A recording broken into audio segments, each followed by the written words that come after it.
and read as well for baseball only.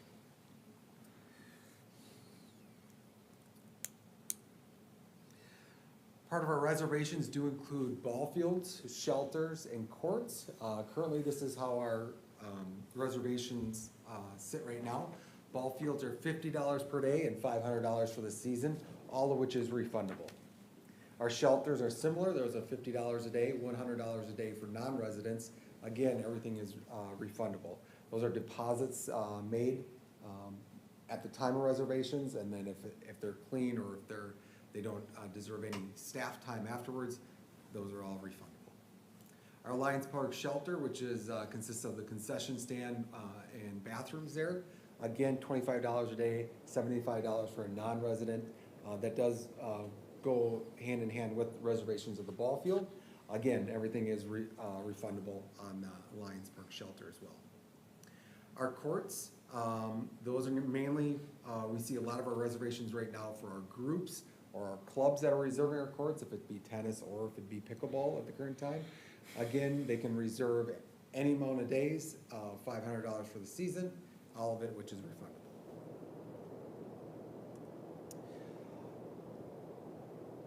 Just one thing to add with the ball fields is we do have the lighting policy as well. We do have lights on our pickleball courts as well as our fields, VFW and Lions.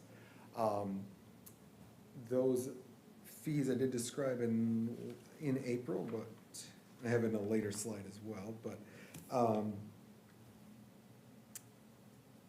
lighting fees are subject to a non-refundable fee of $20 per reservation or $150 for the season.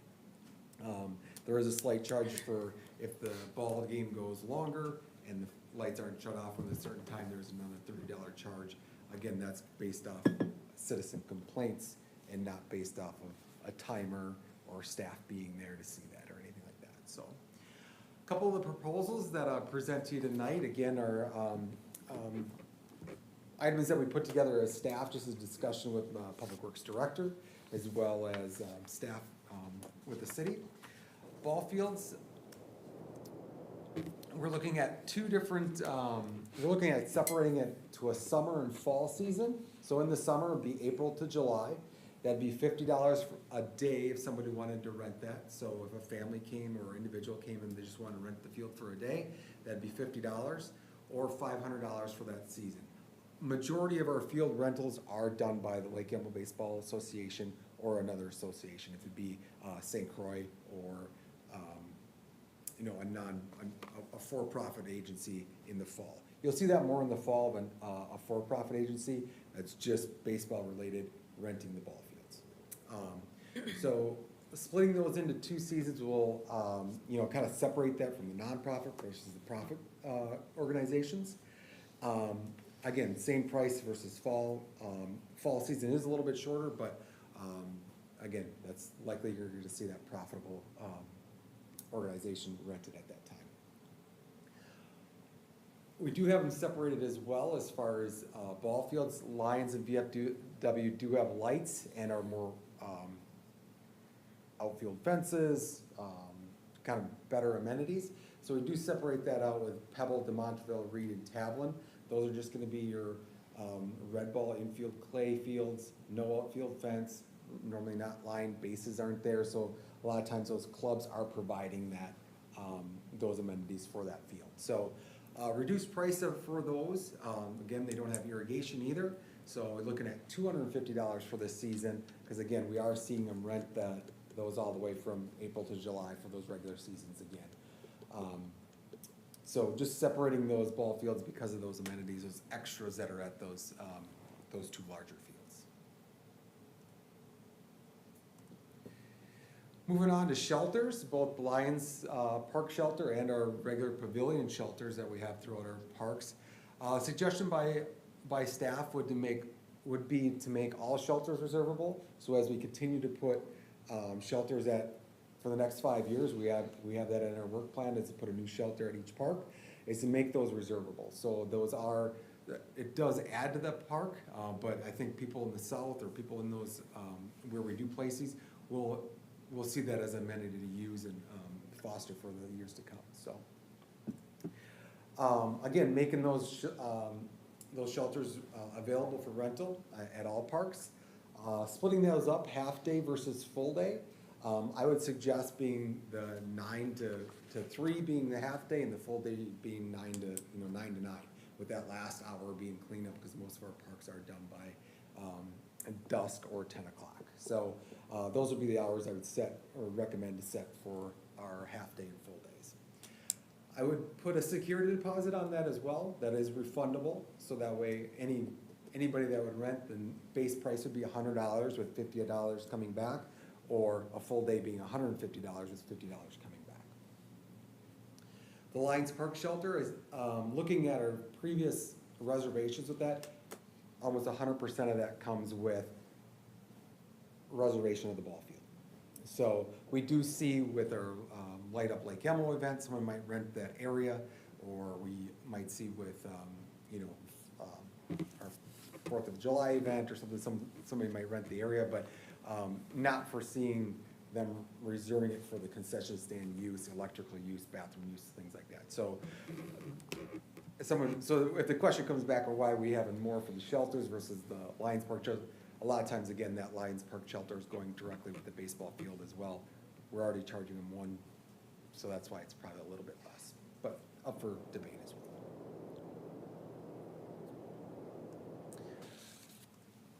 Courts, well, this can get kind of tricky, and my description here is going to be open for discussion. I think we'll have a lot of discussion on this one. I think the biggest complaints that we have or I shouldn't say complaints, but just the communication from staff or the community is the amount of reservable courts. Currently, right now, a club or organization can come in and they can reserve the whole area. So Lions Park, all 4 of those can be reserved by the club, and so when that family or just a couple come down to play, all those are reserved. They don't have that open space. So one staff recommendation would be is to limit the reservable courts to 50% at each site. So Lions Park would be 2 courts reservable, Pebble Park would be up to 3 courts reservable, Tablin be up to 2 courts reservable. Ivywood, we haven't had any problems or issues there, so that's why I just leave our reservations to our 3 parks that we currently have right now and not expand that. Individual courts, recommendation would be to reserve up to 3 hours at $20 for that 3-hour period. So if you or a family member would want to reserve a court, you could call, you could get one of the 3 reservable courts at Pebble, one of the 2 reservable courts at Lions for a $20 fee. Groups or clubs that reserve for multiple days, this is where I think we could have a discussion on of whether it's too high, too low. What we do find is that our clubs are reserving that time all week long and into the weekend for their clubs. And so I think a big part that'll help is our reservation limit, but also reserving that for those 2 to 3 days. It gives that club that opportunity to have that for those 3 or 4 hours. I had 3 hours, but 3 hours for those selected days that they choose, but at a fee of $100 per week. Reservations after 6 p.m., which would include Lions and Pebble, because we do have lights there, just initiate a $10 lighting fee on that. So a family of 4 that would come down there, $20 plus 10 if it was after 6 o'clock. You'd have a 3-hour limit. Again, our lights are on our Pebble and Lions courts up till 10 p.m. So anytime after 6 p.m. we'd have that lighting fee of $10. You know, their reservation would last 3 hours, but that extra hour would be for any additional member or themselves to use. So fiscal impacts of this reservation policy, again, as I talked in April, our revenue in 2024 was $300, all of which came from our lighting fees from our baseball field, right? So again, that was a non-refundable fee that we charged just for the lighting use. The cost of our lighting in 2024 was over $6,000. So we see not only, and again, that's not all incorporated with baseball. We do have the hockey rink, we do have the pickleball courts. Apple sites, you'll probably see a higher lighting cost at Lions, just because it's more fluorescent versus the new LED lights that we have at Pebble. So, but we will see that price probably pretty consistent from year in, year out, all the way through. So,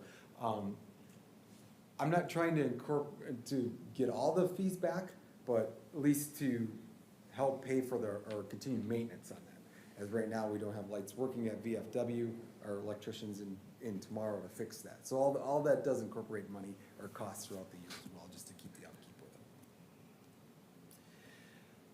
You know, just some other fees that we have. We do have contracted services for our lawn care for all of our fields. You know, it does come out to be about over $4,000.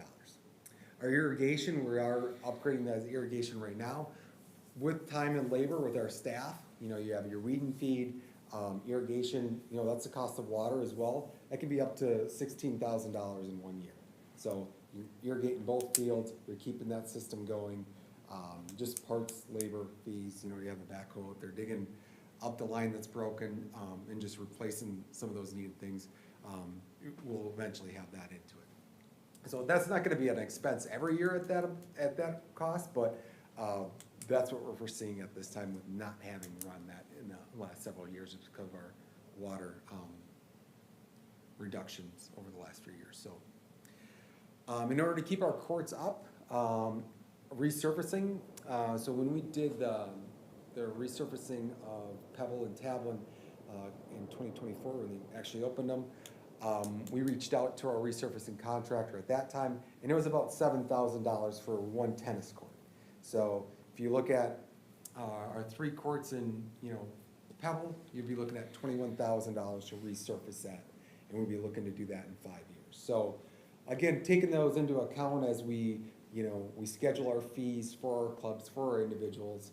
Again, we're not trying to make money, but also just to, you know, recuperate some of those costs that we're gonna have for our users that always use those or want to use those on a regular basis.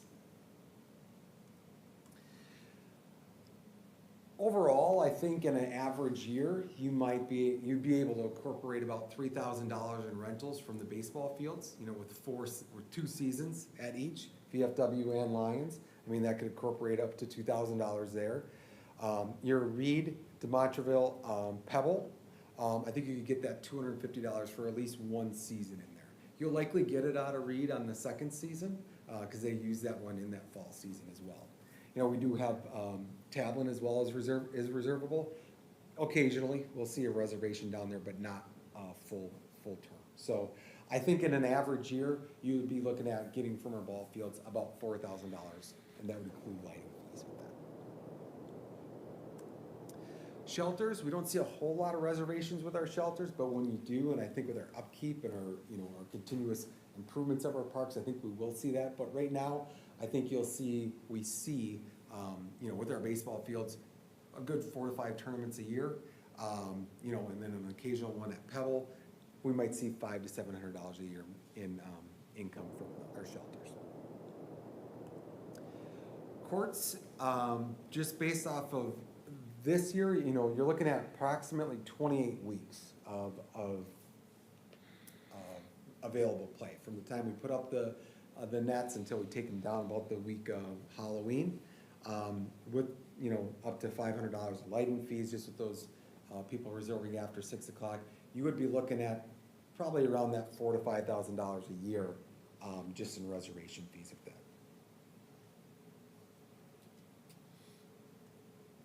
With that, I'll take any questions. Well, let me start off by a little bit trying to determine how and what we want and where we're going with this. We've provided comments to you before. Mm-hmm. You said in your presentation that you were willing to discuss that. So you're looking for a motion to recommend the changes to the reservation policy presented by staff. My concern is as we go through it, that we're keeping track of all of these proposed changes from just general questions and comments.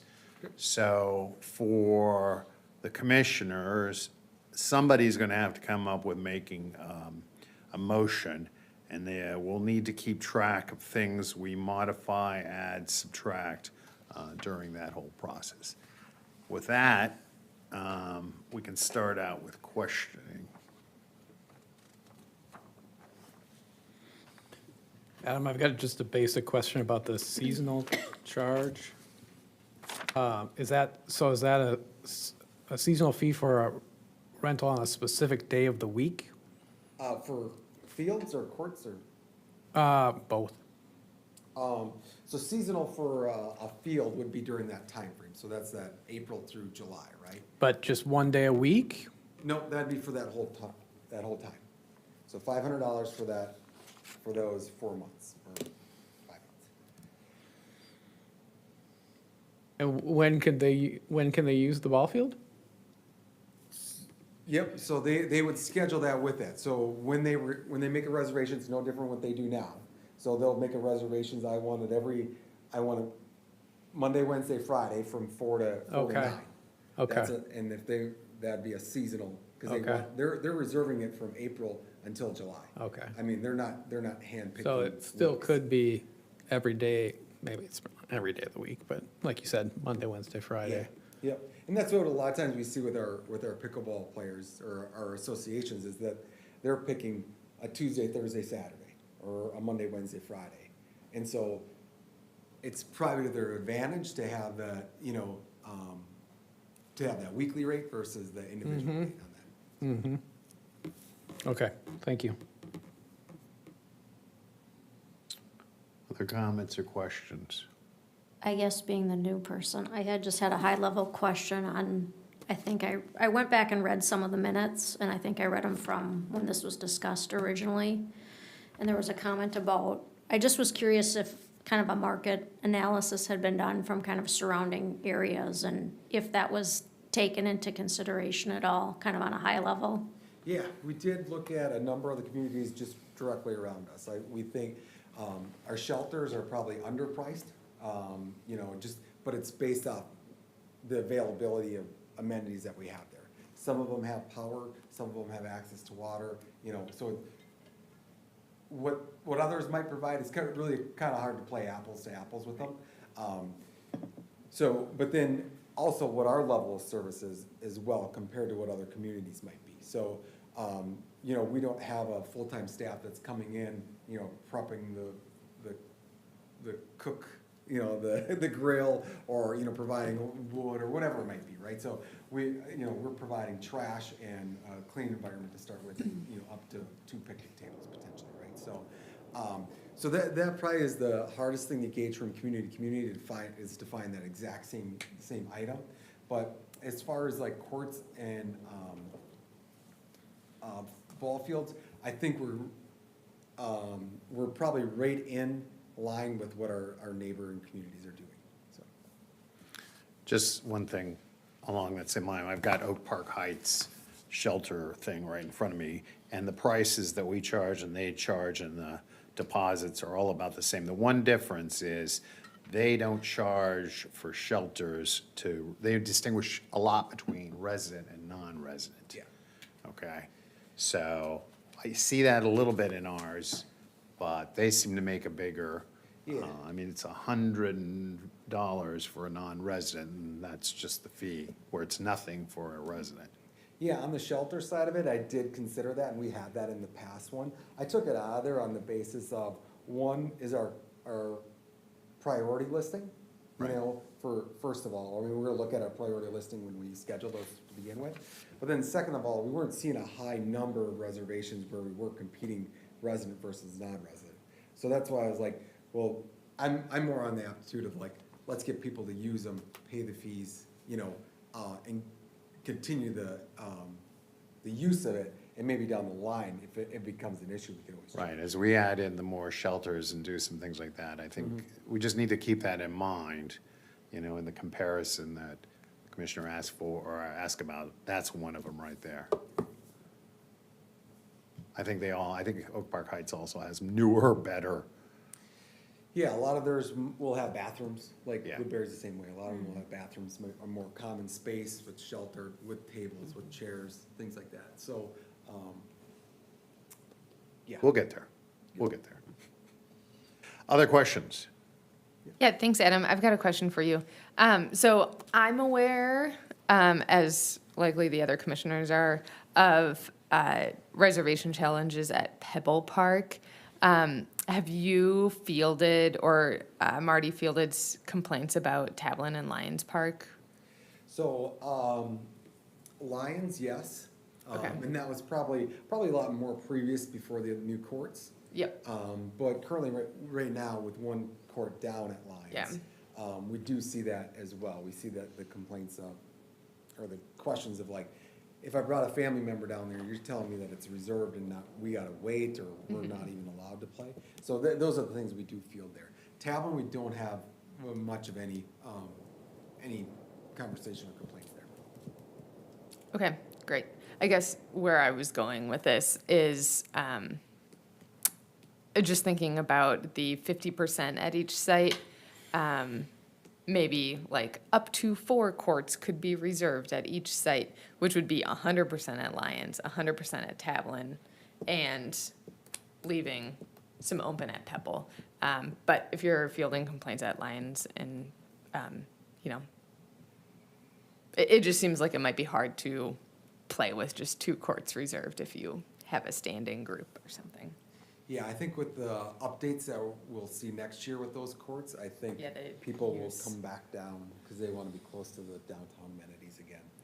Yep. Or it's just a quick access, quick walk, right, from Easton, you know, those downtown areas, or even our new North Star development, right? So I think you'll see those people venture down there because it's a quick walk, easy walk to it. So I think we'll have a lot more competition there again. And Ivywood just figures it out? Yeah, they do. There's a lot of wind at Ivywood, so it kind of limits days to play there. Such an open spot. I just, on the pickleball, how is it, again, kind of on a high level, so if you have groups reserving the courts right now, how is that communicated to the general public? Because So, yeah. kind of to your point about the 50%, I was just asked, you know, is there a way to, if they are gonna be reserved, or having signage that says for open play on these designated dates and times, and then there's consistency, so people know if I'm going to a park to play pickleball, I know that it's gonna be open for open play versus, if you can touch on how that's communicated, maybe. So in the past, we used to post actual signs for reservations. And with your question, what we do now, or what we can do, is we put actual steel signs up there to mark courts, numbers 1 through 6, 1 through 4. That way they're identified, right? So courts 1 through 3 are reservable, courts 4, 5, and 6 are non-reservable at all times, right? With that being said, in the past, when we did post those, what we were finding is that we were chasing those around all the time to make changes, or, you know, someone dropped a cancellation for whatever reason. And so we did utilize our website as far as posting that, where you could just look up the park, you could see who was reserving it from what times. But again, they were reserving all 6 courts, or all 4 courts, so it was a lot easier that way. This year, we will get a new website where we have incorporated our reservations in there, our park reservations in there. So that'll be a lot easier for members of the community to see that, especially when this won't go into effect till next January, when that reservation opens. So it'll be definitely beneficial to utilize that, so people can actually just pick that park, pick that court or field, and know exactly what is reserved and what's not, so. But I think the biggest thing is numbering those courts, so we know which ones are reservable, which ones are not, which ones are available for open play. Thank you. So a couple comments. It would be really nice next year to have a link or QR code or something at each court so that they can easily check that schedule, you know, the website or something. Yep. When people come up.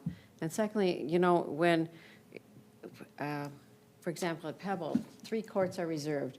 The other 3 courts doesn't mean that, it doesn't mean that no one can play. It's the rotate. The sign says there that you rotate in and out. So if we each come with a different group, we have to take our turns rotating in and out. It's not that we're completely blocked out, you know? Right.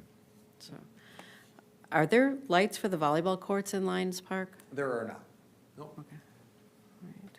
You know, and that's one thing you bring, good thing to bring up, Pat. We do have a number of reservations throughout the years, mainly 2 clubs, and it's not every week. It's probably, you know, 2 or 3 times throughout the summer where they do reserve that.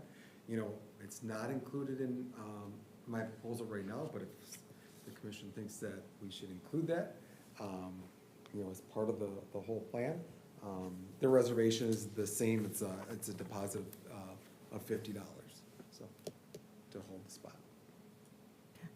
Other questions? Yes, so when they rent a ball field, does that involve dragging? Like if someone rents Reed, outside of the Lake Elmo Ball Association, if they rent the fields like Reed Park, does that involve dragging or lines ever when they rent it? No, it does not. So the city doesn't own bases, so we don't provide bases at Stonegate, DeMontreville, Reed. That's all provided by the baseball, who's ever renting it. If it's Lake Elmo Baseball or Baseball Club, they provide the pitching mound, they provide the bases, if they line it, that's done on their own. Dragging, the city does drag Reed, but only, it's by staff like once a week. So, and that's all It's the of same our- as Cleiss and yeah. the other small ones? Yep, all of our smaller ones. We don't drag VFW or Lions. Okay. And that's part of the agreement with the Ball Association? Yeah. Go ahead. I think one thing that also jumps out to me that I guess I would like to see is I would like to see some type of clause that says something about, you know, for special events or something, there might be exceptions where 100% of courts can be reserved at each site, you know, for up to 40 hours a month, or I don't know, if you need some qualifiers, I think that you could figure out what might be reasonable. But I think that we want to, or at least I would urge us to be thinking for the future if there's going to be some type of, you know, events or things like that that we would want to encourage. Other questions? Question about the security deposit for the shelters. Does $50 that pay for the amount of time it would be to clean up? I'm wondering if that's high enough. And just the damage aspect, if that's a concern. I don't know if it is or not, but Yeah, so, that's a good comment. I mean, like, a lot of times we're providing, 1 or 2 garbage cans, right? Potentially, you know, like I said, picnic tables, 1 to 2 potentially, just depending on location. So, yeah, if those are damaged, is it likely more than $50? 100%, right? It is. So, you know, staff's time of fixing and, you know, repairing that, likely $50 is not covering, that, or even having 2 people out there pick up trash that, you know, was tipped over or ran over, or whatever it may have been. Do you want to change it? I'm just asking questions at this Okay. point. All right, well, you can make the proposal then. You can make it. No, Any other questions? No, sorry. Okay. We're looking for a motion from one of us. The recommendation there is given by the staff, but we are free to add or subtract or modify that as needed. Is there a motion?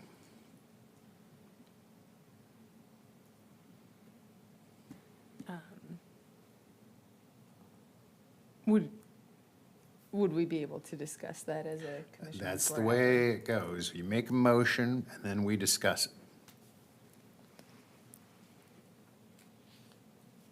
Were you asking if we could discuss in advance of a motion? I was. Well, you really shouldn't, but We regularly do. we regularly do. If there's something you'd like to discuss, yes, discuss it.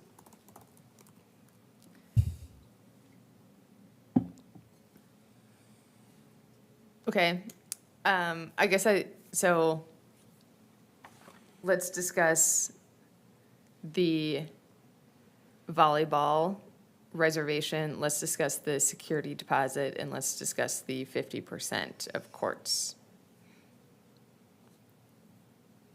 Okay. Okay? I'm personally in favor of having just 50% of the courts reservable. I think that we've received enough complaints. I've experienced it personally. We've seen the complaints. I can totally understand the frustration of just individuals that want to use a court in the evening and to go there and to have them all rented out, to me, just seems contrary to what a public park is for. I'm also in favor of the possibility of having reservations and people that want to make reservations, but having it 50% kind of balances it out. So, I like that. What about, since you were talking about the deposit, upping that, do you have a number? Well, do we want to, does anybody else have input on the I mean, I think 50% yet, or? Well, I think it's obvious. I mean, $50, what? You're gonna get maybe two guys out there for an Oh. hour or something like that? It's nowhere near gonna cover if somebody really dumps everything all over the place. And yet, we know probably we'll never cover everything. So, I mean, you could easily go to 100, you could easily go to 75. Yeah, I'd times it times 3, honestly. You could do it As times long as 3. it was refundable. Yeah, they're gonna get all their money back.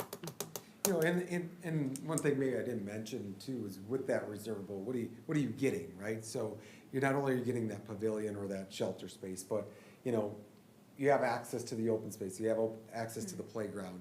It's not secluded directly to you, but, you know, we have a group there for that 6 hours or 12 hours. I mean, you have access to those, right? You'd still have access to the pickleball courts if no one was at them, you could definitely use them. But, so, you know, to your comment, Peter,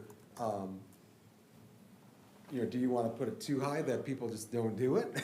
You know, or do you wanna put it so it's, you know, it's affordable so that we continue to see use of it as well? And see what, you know, what that next pavilion might look like, or what are the needs of those pavilions in the future? But we were speaking specifically to a refundable security deposit, correct? Right. Yeah. Yeah. Yep. I feel like I would definitely be in favor of making the refundable security deposit for the shelters $100. I feel like if we say times 2 or times 3, or, I don't know, that feels a little more messy to me, but. No, yeah, we can come up with a number. I was just, Oak Park Heights here has $150 for their refundable rental deposit for a shelter.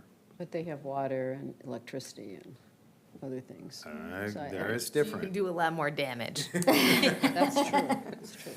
I mean, I could support 100. I think that's fair.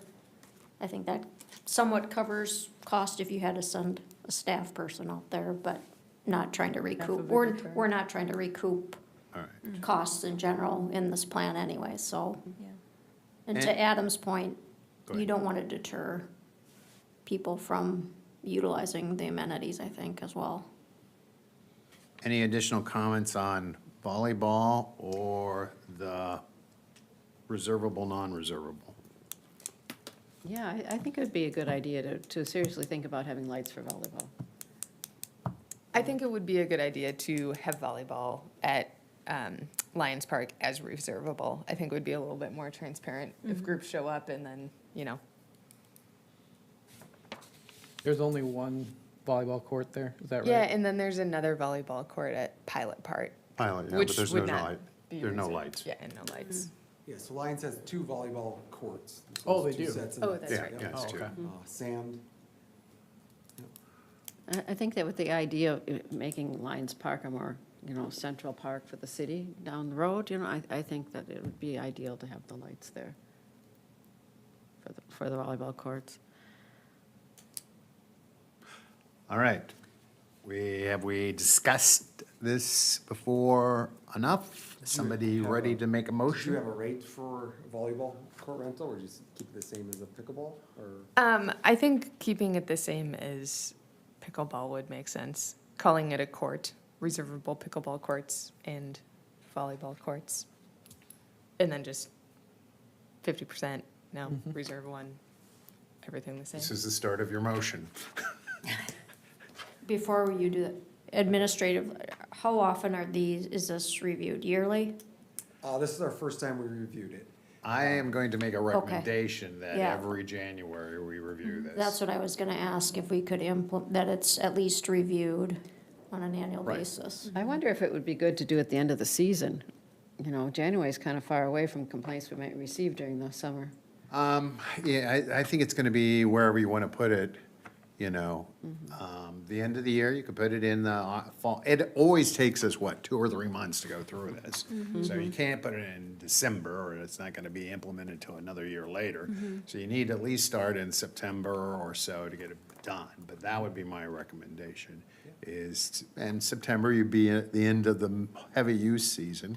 So maybe that's a good time to do it. But it just needs to be brought back for at least review every year. You would need it for the next year's budget cycle, correct? If we made any changes that would have fiscal impacts? Yeah, yeah. So it should probably be earlier, but Right. But also, can't rentals start January 1st? I mean, sign up for rentals is, start January 15th. This is why you're gonna figure it out, because there is a number of factors that could put it in a lot of different places. But again, I think it's just important that we look at it every year. It's been 3 years, it's been too long. All right, back to the object of the day is to get a motion that would address all of the things that were proposed by staff, plus these additional things that we have talked about. Can I get a motion? I'll make a motion to recommend to City Council the changes to the Lake Elmo reservation policy as presented by staff with the following changes: to increase the refundable security deposit for the shelters to $100, and to add volleyball courts at Lions Park to the reservation policy with the proposed court rules.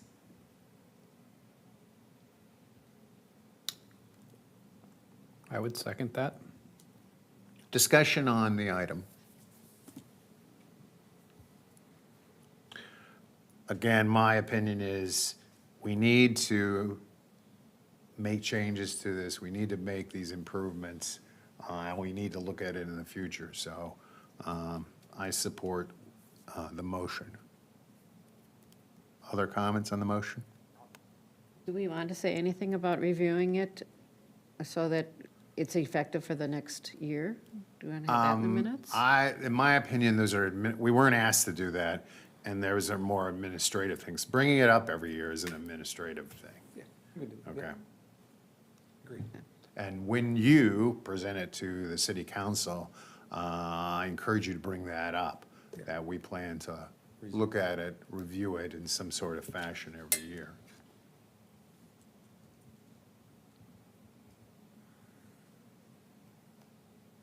And I think the timing ties in with the reservation system right now, Yes. January 1st. So that, again, is more administrative. Any other comments about the motion? If not, all of those that are in favor of the motion, does anybody need reworded, reread? Indicate by saying aye. Aye. Opposed? Good, good discussion, it was good, good thing. And it's a good thing you guys brought it back here, we need to look at this thing. There are other aspects, other than just the money aspects of that park usage policy, which when we brought it up for discussion, we had in there too, so. Yeah, Peter actually brought up just changing some of our verbiage or conditions or our rules in our parks as well. Right. And there's a number of things that are very common that you see not only in public places that aren't in our policy or in our rules right now. So yes, we can review that as well. Yeah, that's what I noticed, some of our parks have like park rules sign. Well, are those exactly what we've got in the policy, or are they different, like the dog park? Right. Okay, so, yeah, that's another good reason to review this policy on a yearly basis. All right, we're off to talk about Tanner Ridge. Just for our new commissioner, we periodically talk about upcoming parks that are potentially needed, I guess, looked at periodically. We go through and talk about those.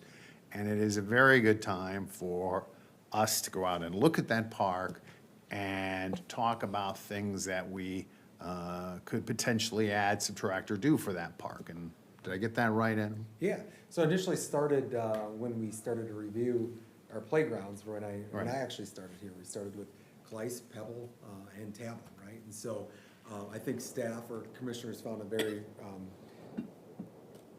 very fortunate to actually get out to the parks, because we had a number of new staff. Our members on the commission actually got out to the parks to see where they're actually at, what's there, what they see, what comments they're getting back from the community. So it was definitely just a way to kind of get out there, review those parks, know what's there, so when you are asked the questions, you got a good answer, right? And in theory, since this goes out in the weekly email to residents, they could see that if that's their local park, and they could show up and provide comments. We've had periodically people show up and provide comments on their neighborhood park. So now, everybody, we talk about Tanner Ridge. Yeah, so, yeah, and with that being said, I did reach out to the Tana HOA too, just let them know that we're having the discussion. No decisions being made, but just getting feedback of potential upgrades there in the future, or what's there that needs repair, or, but did reach out to them as well, just for that information. But with that being said, again, we review our parks as part of just kind of a yearly thing, and walking through our parks and getting to better understand them. Just a little bit about Tanner Ridge. It's located in the Tanner Ridge development and connects to the Fields of St. Croix Second Edition. This 9.1 acre park consists of a playground set, which was constructed in 2005, a soccer net, and a ball field. Parking is limited to several parking stalls and street parking only. A public trail connects Tanner Ridge to the development to the downtown area. Tanner Ridge is classified as a neighborhood park currently, and in our recent Parks Master Plan. Of the 27 city parks, Tanner Ridge is our 10th largest park, again with 9.1 acres.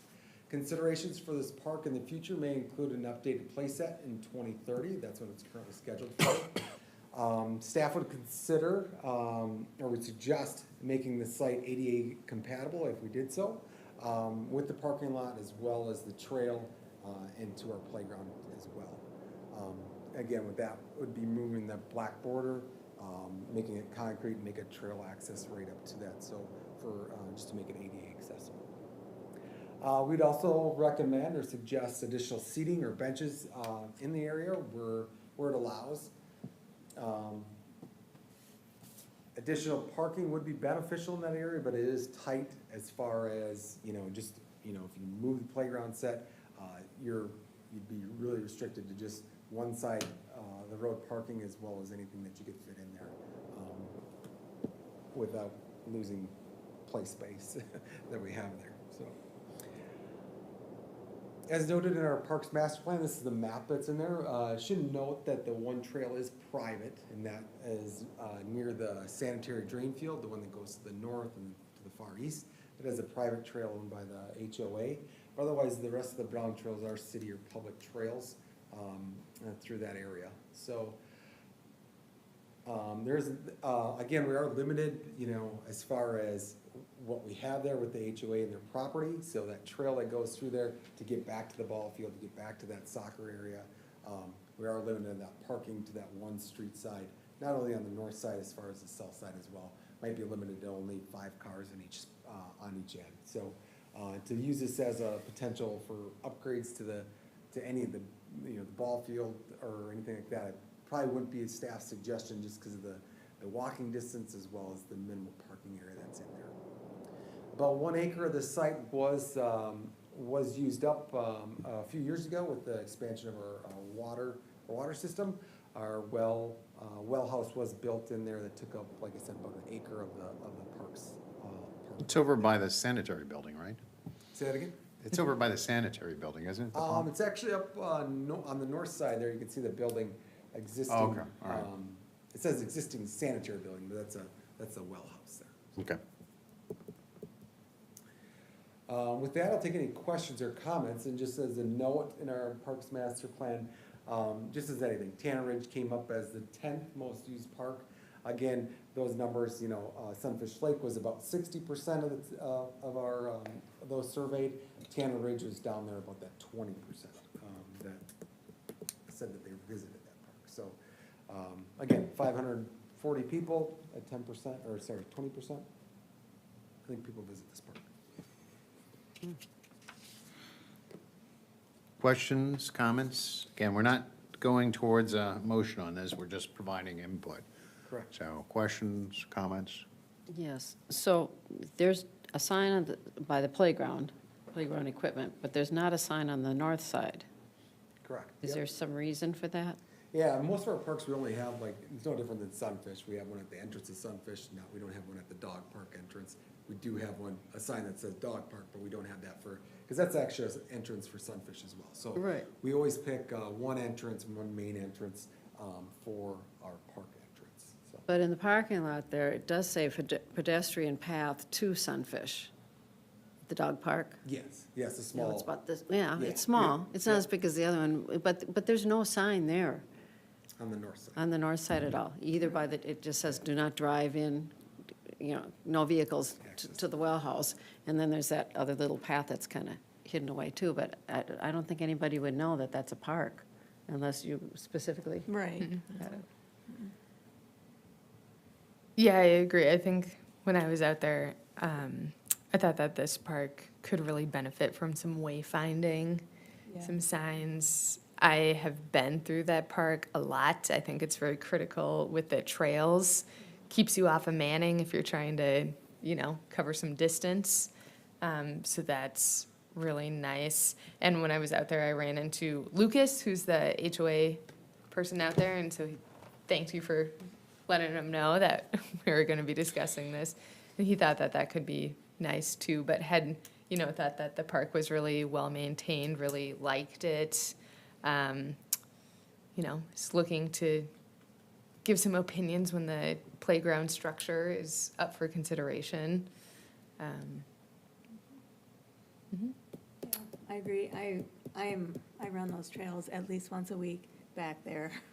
And I have never seen anyone on the baseball field or the soccer area.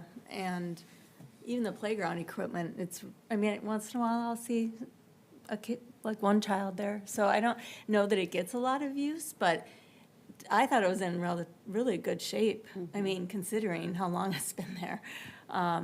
But overall, I think I agree, like the sign, like you wouldn't know those fields were back there unless you walk back there. And even if you see the baseball field, then the soccer or that area, is farther down and kind of hidden even more, more so. So, and the trails are really nice. Now that they redid the private trail, to go around the little pond there. So I think overall, it's a nice little park. Other It than seems that. underutilized. Yeah, exactly. I think Well, so. it's a little hidden, yeah. Yeah. I think some signage could help. Yeah. Yeah. Well, one thing that would help is the thing that we've been working on and not making any progress, and that is the connection to the Wildflower Nature Preserve. Yeah, that'd be great. Right now, you either have, if you're a kid and you're approaching it from the south, you gotta go down the big hill and ride all the way through the subdivision, which is, again, not marked. It's kind Yeah. of one of Right. those crazy ones. The other end, it's again, at the way end of it, and there's no sign, and there's no parking.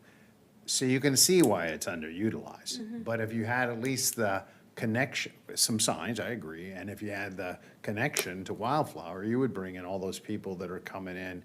Because again, it's a little bit different play set, it's got more of the fields.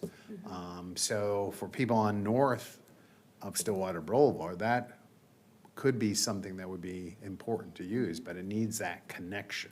Otherwise, it's just hard to get to. Yeah. Yeah. Do we, when you are reviewing these in general,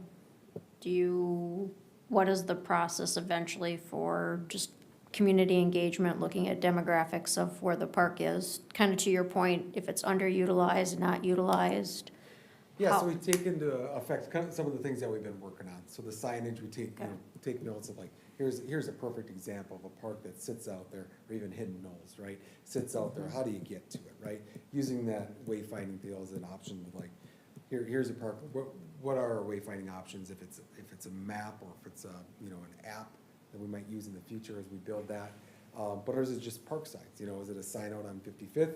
Is it a sign down on Manning, or sorry, Stillwater Boulevard?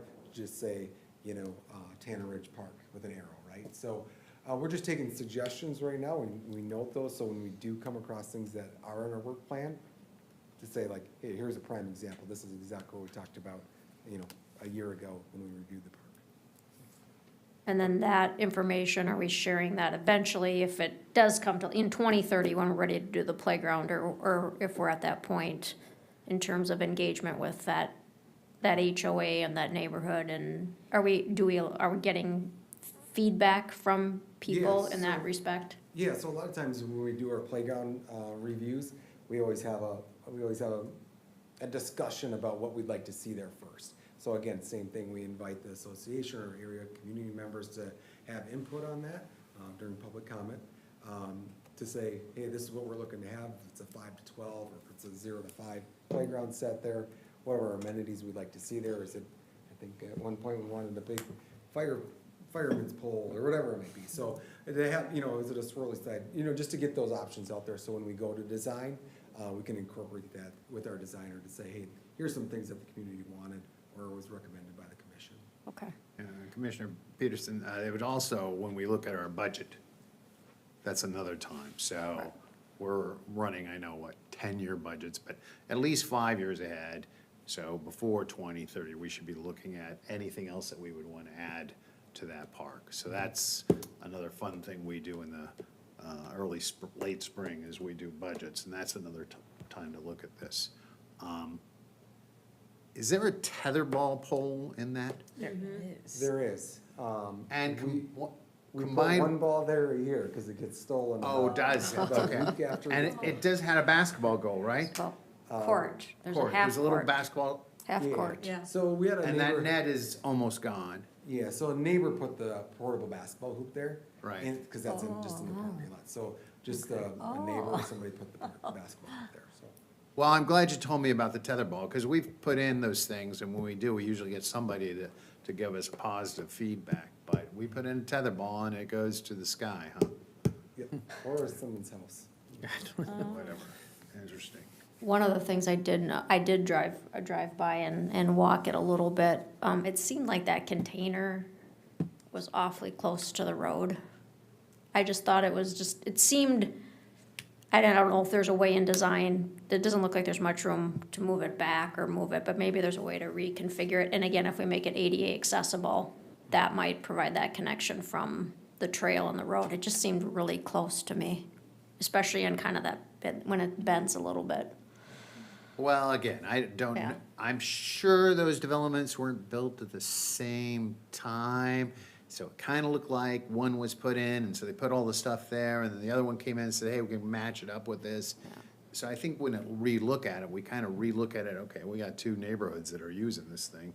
What's the best way? And moving some of that stuff might be the right thing. All right, any other comments?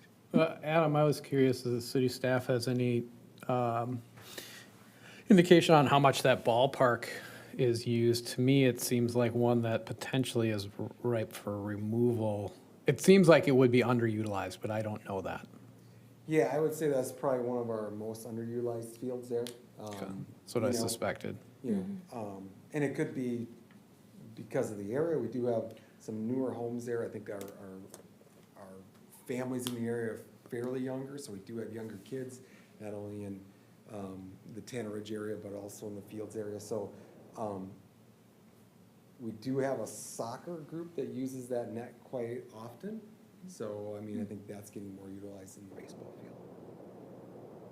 I guess I would just keep that. I would love to hear feedback from residents as to whether that ballpark should stay. To me, it seems like we've got quite a few ballparks that are underutilized, and we should look at maybe some removal. I also wonder, and I'm totally just completely wondering, whether this park potentially could serve as a disc golf location. It's got some length to it, and if you oriented them correctly with the paths, it might work, but again, totally speculative, just throwing it out there as a potential.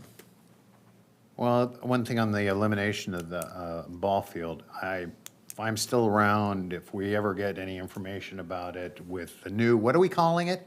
The new 4-quad baseball thing? Sports complex? Sports complex, I hear all these names for it. That's a good time for me, to go back and look at all the city ballparks and say, ooh, do we need all of these? Do we need Lions still? Do we need, do we need all of these? So put that one in your calendar too. Whenever, whoever does whatever to that thing. I agree with Peter. I think we could find something, another amenity or amenities to make more use of that park. Yeah. The only issue being parking. I agree. Right. So you're talking about pickleball? No, no. I'm pressing my luck on that. All right, anything else?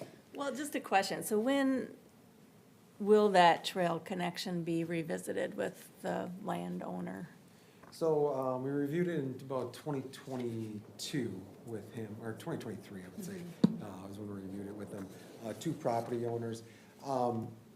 I would probably challenge to review it again probably in about 2 years, unless you see a change in ownership. Might be a prime time to do it, but I think 2 years would be a comfortable year to do it. So, Okay. I mean, it'd be a great, like Hank said, it'd be a great connection point. It makes everything go, because otherwise it's just a dead end trail. It's right? just such So, a small little area. Yeah, so, It's just a little. but it'd make for a great loop. Yeah, it would be Uh-huh. great. Oh, yeah. Yeah. Okay, anything else? One more last call? Thank you, good discussion. Communications.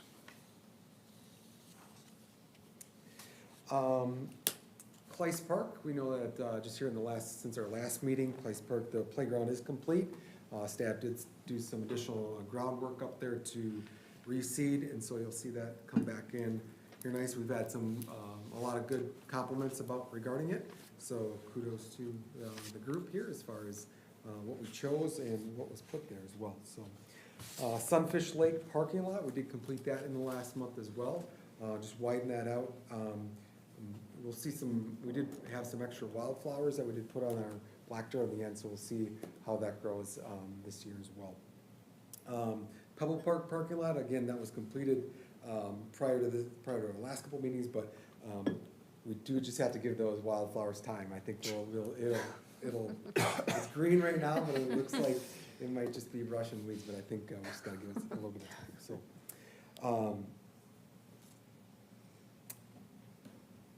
In the next month here, I think before our next meeting, we'll have new asphalt trails to all 3 of our playground equipment. So what we just completed at Clayce, we'll have a new asphalt trail that goes down to that, as well as our Pebble parking lot and our Demontreville parking place set too. So that'll put all 3